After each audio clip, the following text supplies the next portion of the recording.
मुख्यमंत्री पुष्कर सिंह धामी ने बजट को लेकर प्रेस कॉन्फ्रेंस की। इस दौरान सीएम ने बजट को लेकर विस्तार से जानकारी देते हुए कहा, ये बजट भारत की नींव मजबूत करने वाला बजट है। उत्तराखंड के लोगों को इस बजट से लाभ मिलेगा। इस बजट में हर वर्ग का ध्यान रखा गया। सीएम धामी ने बजट को सही मायने में अमृतकाल का बताया। उन्होंने कहा कि बजट में युवा, मध्यम वर्ग, किसान, महिला समेत हर वर्ग के हितों का ध्यान रखा। बजट समावेशी विकास, वंचितों को वरीयता, बुनियादी ढांचे और निवेश क्षमता विस्तार, हरित विकास, युवा शक्ति और वित्तीय क्षेत्र को समर्पित है और अमृतकाल के विजन को बताता है। सीएम ने कहा कि मुझे पूरा विश्वास है कि उत्तराखंड राज्य और प्रदेशवासी बजट से लाभान्वित होंगे। सीएम ने कहा कि वित्त मंत्री निर्मला सीतारमण को बजट के लिए शुभकामनाएं दी। उन्होंने कहा कि पीएम नरेंद्र मोदी के नेतृत्व में भारत विश्व की सबसे तेजी से बढ़ती अर्थव्यवस्था है। सीएम धामी ने कहा कि युवा उद्यमियों को कृषि स्टार्टअप को प्रोत्साहित करने के लिए कृषि कोष बनाने, अगले 3 वर्षों में 1 करोड़ किसानों को प्राकृतिक खेती के लिए सहायता देने, पशुपालन, डेयरी और मत्स्य पालन और कृषि कर्ज लक्ष्य को बढ़ाकर 20 लाख करोड़ करने से उत्तराखंड के किसानों, बागवानों, पशुपालकों और मत्स्य पालकों को लाभ मिलेगा। सीएम धामी ने कहा कि उत्तराखंड की अर्थव्यवस्था के लिए पर्यटन का महत्व बहुत अधिक है। निश्चित रूप से बजट में पर्यटन क्षेत्र के विकास के लिए की जा रही काफी पहल सराहनीय सिद्ध होगी। वाइब्रेंट विलेज के माध्यम से सीमावर्ती गांव के विकास पर फोकस किया जाएगा। इससे राज्य के सीमावर्ती गांव को भी लाभ मिलेगा। सीएम ने कहा कि बजट में नया टैक्स स्लैब लाया गया है। इससे माध्यम से वर्ग और नौकरी पेशा को काफी राहत मिलेगी। आयकर छूट का दायरा बढ़ाया गया है। वरिष्ठ नागरिक खाता स्कीम की सीमा अब 4.5 लाख से बढ़कर 9 लाख की जाएगी। साथ ही महिलाओं के लिए नई बचत योजना की घोषणा की गई। उत्तराखंड के मुख्यमंत्री पुष्कर सिंह धामी ने जिला जेल में आयोजित नशा मुक्ति कार्यशाला का उद्घाटन किया। इस दौरान सीएम धामी ने कहा कि नशा मुक्ति महत्वपूर्ण विषय है। हमारा संकल्प है कि 2025 तक देवभूमि का एक भी व्यक्ति नशे की लत में ना हो। नशे के खिलाफ पूरा घर परिवार बिखर जाता है। बिहार के सीएम नीतीश कुमार समाधान यात्रा के दौरान सुपौल पहुंचे। मुख्यमंत्री ने सुपौल के मलहनी गांव में कई योजनाओं की समीक्षा की। इस दौरान सीएम ने जीविका दीदी और आम लोगों से संवाद किया और ग्रामीणों की समस्याएं सुनी। दरअसल मुख्यमंत्री के दौरे को लेकर प्रशासन 1 महीने से तैयारियों में जुटा है। वहीं सीएम के दौरे के दौरान प्रशासन पूरी तरह से मुस्तैद नजर आया। खतियानी जोहार यात्रा संपन्न हो गई। यात्रा के सफलतापूर्वक संपन्न पर आदिवासी कल्याण मंत्री चंपई सोरेन ने सरायकेला निवासियों का आभार प्रकट किया। इस दौरान उन्होंने कहा कि सीएम हेमंत सोरेन के नेतृत्व में प्रदेश लगातार विकास की राह में आगे बढ़ रहा है। चंपई सोरेन ने खतियान नीति को लोकतांत्रिक तरीके से हासिल करने की बात कही। उन्होंने झारखंड आंदोलन को हवाला देते हुए खतियान नीति को शहीदों का सपना करार दिया। हरिहर नीति के तहत चयनित किए गए बच्चों के साथ मुख्यमंत्री मनोहर लाल ने संवाद किया। इस दौरान जुलाई 2021 में हरियाणा सरकार ने हरिहर नीति को अधिसूचित किया। हरियाणा के बेघर, अबेंडेंड और सरेंडर किए हुए बच्चों के पुनर्वास के लिए योजना शुरू की गई। इस दौरान राज्य मंत्री कमलेश ठांडा भी मौजूद रहे। जोशीमठ में आई आपदा को 1 महीने का समय हो गया है। 2 जनवरी को ही नगर के मारवाड़ी वार्ड में पानी का रिसाव होने के बाद घरों पर बड़ी दरारें आनी शुरू हो गई थी। आज 1 महीना हो गया है। प्रशासन की तरफ से 249 परिवारों के 904 लोगों को सुरक्षित स्थानों पर अस्थायी रूप से विस्थापित किया गया। 47 परिवार के 91 सदस्य अपने परिजनों के साथ किराए पर रह रहे हैं। इस 1 महीने के दौरान प्रभावित परिवारों के लिए उद्यान विभाग की जमीन पर भवन बनाने का कार्य अंतिम चरण में है, लेकिन अभी तक प्रभावित परिवारों को स्थायी पुनर्वास नहीं हो पाया। हरिद्वार के एसके मार्शल आर्ट की राष्ट्रीय प्रतियोगिता का आगाज हो गया। उद्घाटन समारोह में उत्तराखंड की खेल मंत्री रेखा आर्य बतौर मुख्य अतिथि शामिल हुई। रेखा आर्य ने तीव्र प्रज्वलन के साथ खेल प्रतियोगिता का शुभारंभ किया। रेखा आर्य ने सूबे के खेल और युवाओं के हितों में किए जा रहे सरकारी प्रयासों का जिक्र किया। साथ ही युवाओं से खेलकूद और पढ़ाई पर ध्यान देने की अपील की। मार्शल आर्ट प्रतियोगिता का आयोजन से मार्शल आर्ट फेडरेशन इंडिया की तरफ से किया जा रहा है। इस राष्ट्रीय स्तरीय प्रतियोगिता में भाग लेने के लिए पूरे देश के 27 राज्यों और 2 केंद्र शासित प्रदेशों से 500 खिलाड़ी भाग ले रहे हैं। जो विजेता खिलाड़ियों का चयन अंतर्राष्ट्रीय प्रतियोगिता के लिए होगा। प्रतियोगिता का समापन 3 फरवरी को उत्तराखंड के ऊर्जा मंत्री सुबोध उनियाल करेंगे। राज्यपाल अधिकार संरक्षण आयोग के अध्यक्ष डॉक्टर देवेंद्र शर्मा रायबरेली पहुंचे। इसी दौरान उन्होंने जिला अस्पताल में बनाए गए पीकू वार्ड LRC महिलाओं के लिए वन स्टॉप सेंटर का निरीक्षण किया। साथ ही मरीजों का हालचाल जाना। वहीं गंदगी मिलने पर उन्हें कर्मचारियों को फटकार लगाई। वाशिम और मालेगांव के बीच अकोला हैदराबाद हाईवे पर नशे में धुत टैंकर चालक ने 2 वाहनों को टक्कर मार दी, जिसमें एक व्यक्ति घायल हो गया। सूचना के बाद मौके पर पहुंची पुलिस ने घायल को अस्पताल में भर्ती कराया। पीलीभीत के थाना सेहरामोई उत्तरी में संदिग्ध परिस्थितियों में रेलवे लाइन के सामने झाड़ियों में युवक का शव पड़ा मिला। घटना की सूचना मिलते ही तमाम पुलिस अधिकारी मौके पर पहुंच गए और वहीं घटना की सूचना मिलते ही पुलिस टीम मौके पर पहुंची। सूचना पर पुलिस ने युवक के शव को कब्जे में लेकर पोस्टमार्टम के लिए भेज दिया। लखनऊ के गोसाईगंज थाना क्षेत्र में महिला का शव मिलने से हड़कंप मच गया। घटनास्थल पर लोगों की भीड़ इकट्ठी हो गई। पुलिस ने मौके पर पहुंचकर शव को पोस्टमार्टम के लिए भेज दिया। फिलहाल पुलिस मामले की जांच में जुटी।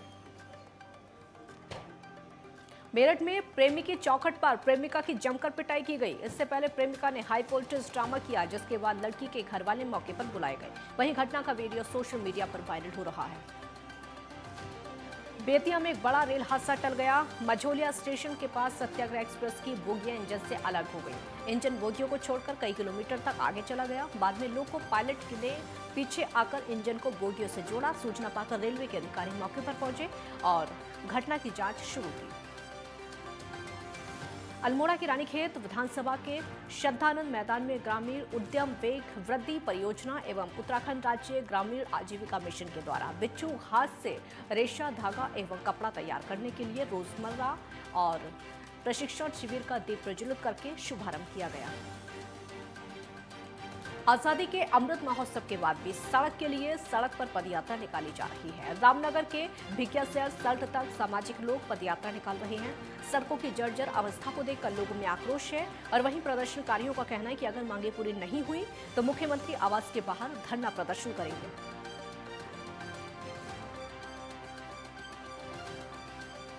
दतिया मेडिकल कॉलेज में नेशनल मेडिकल की 6 टीमों ने संबंधित आवश्यकता को लेकर आकस्मिक दौरा किया। इस दौरान मेडिकल स्टाफ मौजूद रहा। टीमों ने MT और MS सीटों को लेकर भी अहम फैसला किया। वहीं नेशनल मेडिकल टीमों ने सभी विभागों का निरीक्षण किया। फिरोजाबाद में RPF फोर्स ने थाना दक्षिण, थाना उत्तर, रसूलपुर और रामगढ़ क्षेत्र में पैदल मार्च किया। इस दौरान उन्होंने शहर के गली मोहल्ले में भी पैदल मार्च करते हुए सुरक्षा का एहसास कराया। महोबा में खेत की रखवाली कर रहे किसान की कुल्हाड़ी मारकर हत्या कर दी गई। घटना के बाद इलाके में सनसनी फैल गई। वहीं घटना के बाद आरोपी मौके से फरार हो गया। फिलहाल पुलिस मामले की जांच में जुटी। हरदोई के हरियावा शुगर मिल में ट्रैक्टर चालक की लापरवाही से ट्रैक्टर के नीचे सो रहे किसान की मौत हो गई। घटना के बाद इलाके में सनसनी फैल गई। सूचना के बाद पुलिस ने मौके पर पहुंचकर शव को पोस्टमार्टम के लिए भेज दिया और मामले की जांच शुरू की। और वहीं उत्तर प्रदेश में वर्ल्ड एंड नेचर फेस्टिवल का आयोजन किया गया। वर्ल्ड एंड नेचर फेस्टिवल का राज्य स्तरीय समारोह 1 से 3 फरवरी तक विजय सागर पक्षी विहार महोबा में आयोजित किया जा रहा है। इसका नजारा जनपद हापुड़ के तीर्थ नगरी ब्रजघाट पर भी देखने को मिला। हिंगोली पुलिस ने नाकाबंदी के दौरान जाली नोटों का कारोबार करने वाले गिरोह का पर्दाफाश किया। साथ ही पुलिस ने 9 आरोपियों को गिरफ्तार किया। पुलिस ने इनके पास से 1 करोड़ 14 लाख रुपए के जाली नोट जब्त किए।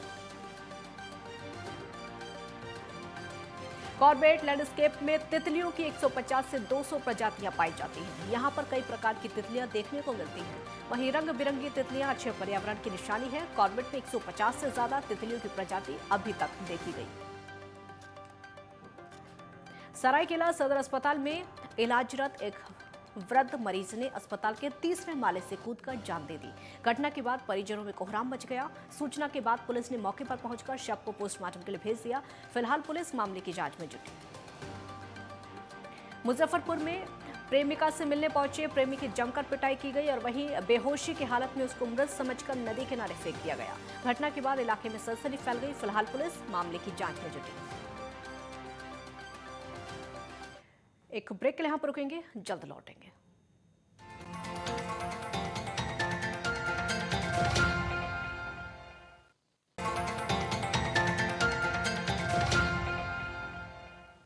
ब्रेक के बाद एक बार फिर स्वागत है आपका। संगम एक्सप्रेस की बाकी खबरें आपको दिखाते हैं। झारखंड चिकित्सा एवं जन स्वास्थ्य कर्मचारी संघ लगातार अपनी हड़ताल को जारी रखे हुए हैं। हड़ताल के कारण स्वास्थ्य व्यवस्था चरमराई हुई है। 17 जनवरी से चल रही अनिश्चितकालीन हड़ताल आज भी जारी रही और वहीं 24 जनवरी से आमरण अनशन भी चल रहा है।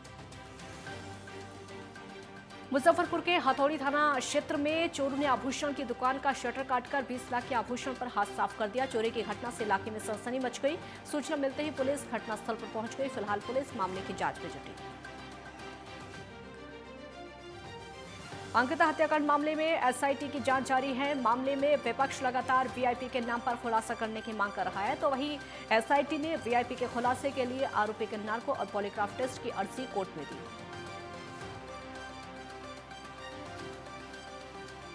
वहीं आरोपी पुलकित आर्य ने हाईकोर्ट में पॉलीग्राफ टेस्ट के खिलाफ अर्जी लगा दी, जिसके बाद अब टीम लगातार 10 फरवरी को कोर्ट में अपना पक्ष रखेगी।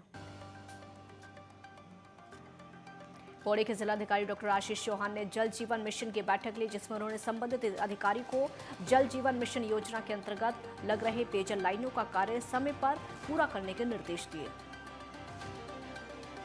इस दौरान उन्होंने श्रीनगर पौड़ी कोटद्वार की कार्य प्रगति पर नाराजगी जाहिर करते हुए कार्य में तेजी लाने के निर्देश दिए। उन्होंने कहा कि फरवरी महीने में 110 कार्य को पूर्ण करने का लक्ष्य संबंधित अधिकारी को रखें। बागेश्वर के काफलीगैर तहसील के रायका असू में शिक्षकों की कमी होने से अभिभावकों में नाराजगी है। अभिभावकों ने विद्यालय में लंबे समय से रिक्त पदों पर शिक्षकों की तैनाती नहीं किए जाने पर शिक्षा विभाग पर रोष जताया। अभिभावकों ने रोष जताते हुए सीईओ कार्यालय के मुख्य गेट पर प्रदर्शन किया।